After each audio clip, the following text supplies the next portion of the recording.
નમસ્કાર મિત્રો, હું મોહન ફળદુ આપનું હાર્દિક સ્વાગત કરું છું. આજે આપણે 5મા લેક્ચર ચેપ્ટર 3 માં વિદ્યુત કોષ, એનું શ્રેણી જોડાણ અને સમાંતર જોડાણ માટેનું સમતુલ્ય ઈએમએફ નું સૂત્ર મેળવવાનું છે. તો સરસ મજાના આ ટોપિકમાં ચાલો આપણે આગળ વધીએ. તો પહેલા તો વિદ્યુત કોષમાં ઈએમએફ એટલે શું? ઈએમએફ મીન્સ ઇલેક્ટ્રોમોટિવ ફોર્સ, વિદ્યુત ચાલક બળ અને એના આંતરિક અવરોધનું સૂત્ર લઈએ. બરાબર છે. તો આજે આપણે આટલી વસ્તુ આપણે કોષ વિશે ટૂંકમાં અને એના જોડાણ વિશે આપણે તો ચાલો આપણે ચાલુ કરીએ. બરાબર છે. તો પહેલું તો વિદ્યુત કોષનું જે છે ઈએમએફ અને એની આંતરિક અવરોધ અને એની વચ્ચેનો સંબંધ આપણે મેળવવાનો. તો જો આ મિત્રો વિદ્યુત કોષ દેખાય છે, એમાં વિદ્યુત દ્રાવણ હોય, એમાં બે ધ્રુવ હોય, એનોડ અને કેથોડ. એટલે પી અને એન છે. પી એટલે ધન ધ્રુવ છે અને એન એટલે નેગેટિવ એટલે ઋણ ધ્રુવ. અહીં આપણે બે બિંદુ લીધા છે, એ અને બી. તો પેલા એને આપણે જુઓ, આ પી ને એન વચ્ચે એક અવરોધ જોડેલો છે, જેથી આમાં વિદ્યુત પ્રવાહ પી થી એન બાજુ વહે છે. બરાબર છે. તો હવે આપણે આકૃતિમાં આપણે એક વિદ્યુત દ્રાવણ કોષ દર્શાવે. વિદ્યુત કોષમાંથી તમને ખબર છે આપણે વિદ્યુત પ્રવાહ મેળવીશું. બે ધ્રુવ અને વિદ્યુત દ્રાવણમાં અંશતઃ ડૂબાડેલા છે અને એના બે ટર્મિનલ વચ્ચે એક અવરોધ કેપિટલ આર જોડેલો. તો અહીં જુઓ, જ્યારે અવરોધ જોડેલો ના હોય તો વી બરાબર શું થાય? તો કે ધન ધ્રુવ પાસે ધારો કે વી પ્લસ હોય સ્થિતિમાનનો તફાવત અને ઋણ ધ્રુવ પાસે વી માઇનસ. તો વી બરાબર થશે V plus plus V minus. બરાબર છે. બંનેના સરવાળા જેટલો. હવે આપણે એને ઈએમએફ દર્શાવીએ ઈ વડે. તો ઈ બરાબર થશે V plus plus V minus અને એ હંમેશા ધન હશે. બરાબર છે. Greater than. તો આના ઉપરથી આપણને એક ઈએમએફ ની વ્યાખ્યા પડી ગઈ વિદ્યુત ચાલક બળની, કે ભાઈ વિદ્યુત કોષમાંથી જ્યારે પ્રવાહ વહેતો ન હોય ત્યારે એના બે ધ્રુવ વચ્ચેના વિદ્યુત સ્થિતિમાનના તફાવતને વિદ્યુત કોષનું ઈએમએફ કહેવામાં આવે.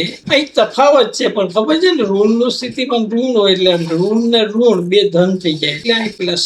બરાબર છે. હવે આપણે ધારો કે અવરોધ જોડી દઈએ. તો જો અવરોધ જોડીશો તો તમને ખબર છે એમાંથી પ્રવાહ પસાર થશે. આઈ તો આઈ બરાબર વી અપોન આર. હવે જો અવરોધ અનંત હોય તો આર બરાબર અનંત મળે, એટલે કે આઈ શૂન્ય થાય. બરાબર છે. આ પ્રવાહ શૂન્ય થશે. તો હવે વિદ્યુત કોષના ટર્મિનલ વોલ્ટેજ, ત્યારે જે આપણને બે છેડા વચ્ચે જે વોલ્ટેજ મળે એને આપણે ટર્મિનલ વોલ્ટેજ કહેવામાં આવે છે. ને કેટલા હોય તો કે એના વિદ્યુત સ્થિતિમાનના તફાવત જેટલા હોય. હવે બીજો કેસ જોઈએ. તો અહીં આપણે ધારો કે કોઈ અવરોધ, તો પી અને એન વચ્ચે વિદ્યુત સ્થિતિમાનનો તફાવત કેટલો? આપણે બે છેડા વચ્ચેના ટર્મિનલ વોલ્ટેજ નું સૂત્ર મેળવવાનું છે. તો બે છેડા કયા થયા? તો કે પી ને એન વચ્ચે. તો જુઓ અહીં 3 થશે. પી ને એ વચ્ચે વિદ્યુત સ્થિતિમાનનો તફાવત વત્તા એ અને બી વચ્ચે વિદ્યુત સ્થિતિમાનનો તફાવત વત્તા બી અને એન વચ્ચેનો વિદ્યુત સ્થિતિમાનનો તફાવત. પેલો આગળ આપણે જોયું તો વી બરાબર થાય વી પ્લસ પ્લસ વી માઇનસ થાય. બરાબર છે. અને એ બી વચ્ચેનો તફાવત શૂન્ય હતો તો એના બરાબર ઈ થઈ જાય ત્યારે. એટલે જયારે વિદ્યુત સ્થિતિમાનનો તફાવત એ બી વચ્ચે શૂન્ય હોય તો વી બરાબર ઈ થઈ જાય. હવે દ્રાવણને તમને ખબર છે કે અમુક પરિમિત આંતરિક અવરોધ, એને આપણે સ્મોલ આર લઈએ, આંતરિક અવરોધ લઈએ. તો વી કેટલો થશે? તો કે V plus plus V minus minus I R. પણ V plus plus V minus એની કિંમત કેટલી છે? ઈ. એટલે અહીં ટર્મિનલ વોલ્ટેજ વી બરાબર થશે ઈ માઇનસ આઈ આર. આ બહુ સરસ મજાનું સૂત્ર આપણને મળ્યું. ટર્મિનલ વોલ્ટેજ, આંતરિક અવરોધ અને એની વચ્ચે. હવે વિદ્યુત કોષો જે છે એ શ્રેણી જોડાણ આપણે જોઈએ. તો જુઓ, અહીં એકની સાથે એકનો ધન સાથે ઋણ, બીજા ઋણ સાથે બીજાનો ધન, એવી રીતે આગળ એક લાઈનમાં જોડતા જઈએ તો એને આપણે શ્રેણી જોડાણ કહેવાય. તો જુઓ, અહીં આકૃતિમાં E1 અને E2 આ બે કોષોને આપણે શ્રેણીમાં જોડ્યા છે.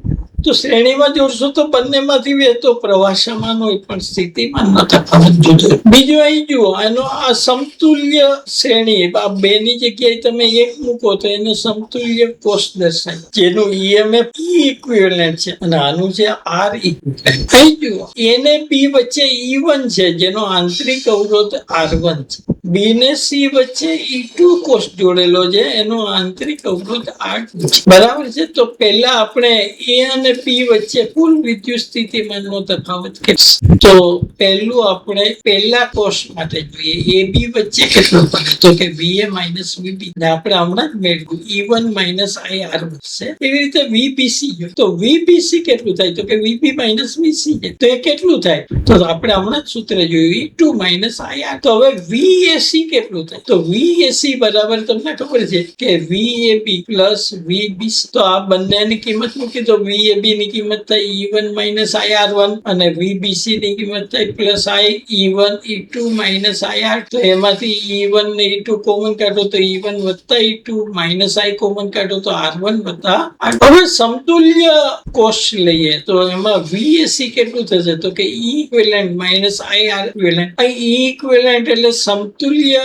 કોષનું EMF થયું, જેનું સૂત્ર મેળવવાનું છે. અને સ્મોલ r ઇક્વિવેલન્ટ એટલે સમતુલ્યનો આંતરિક અવરોધ થયો. તો હવે ટોટલ કેટલું થશે VAC? તો કે E equivalent minus IR equivalent થાય. આ બંનેને સરખાવો તો E ઇક્વિવેલન્ટ એટલે E1 વત્તા E2 થાય અને R ઇક્વિવેલન્ટ એટલે R1 વત્તા R. તો આ તો R1 વત્તા R2 એટલે શ્રેણી જોડાણ જેવું સૂત્ર થઈ ગયું. એટલે આંતરિક અવરોધનું સૂત્ર તો એનું એ શ્રેણી જોડાણ થશે. આવી રીતે n હોય તો n કોષ હોય તો E ઇક્વિવેલન્ટ કેટલું થાય? E1 વત્તા E2 up to plus En થશે. એવી રીતે R ઇક્વિવેલન્ટ કેટલું થશે?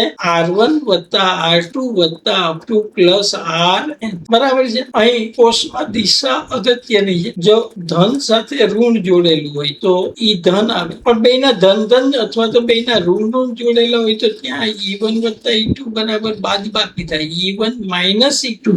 એટલે ખાસ ચિહ્ન જે કયા જોડાણ છે, ત્યાં ઋણ સાથે ધન હોય તો પ્લસ, પણ બે ઋણ હોય અથવા તો બે ધન હોય તો માઇનસ આયા થાય. હવે આપણે સમાંતર જોડાણ જોઈએ તો અહીં આકૃતિમાં દેખાય છે આ E1 અને E2 બે કોષ છે, એના EMF છે, એના આંતરિક અવરોધ R1 અને R2 છે. એ બેને અહીં જુઓ સમાંતરમાં જોડાય છે. એટલે E1 માંથી જુઓ I1 પ્રવાહ વહેશે અને E2 માંથી I2 પ્રવાહ વહેશે અને કુલ પ્રવાહ કેટલો થાય? I બરાબર તો કે I1 વત્તા I2 જેટલો થાય. બરાબર છે. તો પહેલું આપણે E1 માટે જોઈએ તો પહેલા કોષ માટે જુઓ V કેટલું થાય? E1 માઇનસ I1 R1 થશે. તો એના ઉપરથી I1 R1 બરાબર શું થાય? E1 માઇનસ V એટલે I1 શું થશે? E1 minus V upon R1.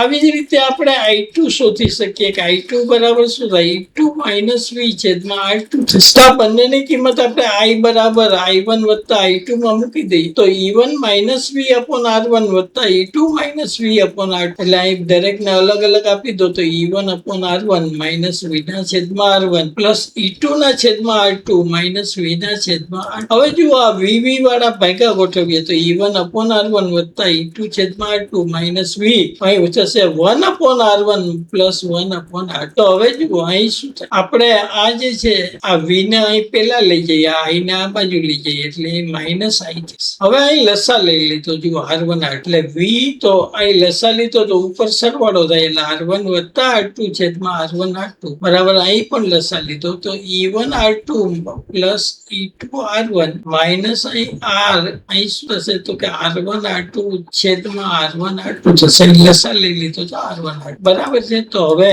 સાદું રૂપ આપીએ એને આપણે V બરાબર E equivalent minus IR equivalent સાથે. તો E ઇક્વિવેલન્ટ કેટલું થશે? E1 R2 plus E2 R1 છેદમાં R1 પ્લસ R અને R ઇક્વિવેલન્ટ કેટલું થાય? E1 R1 R2 upon R1 plus, એટલે કે એનો અર્થ એમ થાય કે 1 અપોન R બરાબર R ઇક્વિવેલન્ટ બરાબર 1 અપોન R1 વત્તા 1 અપોન R.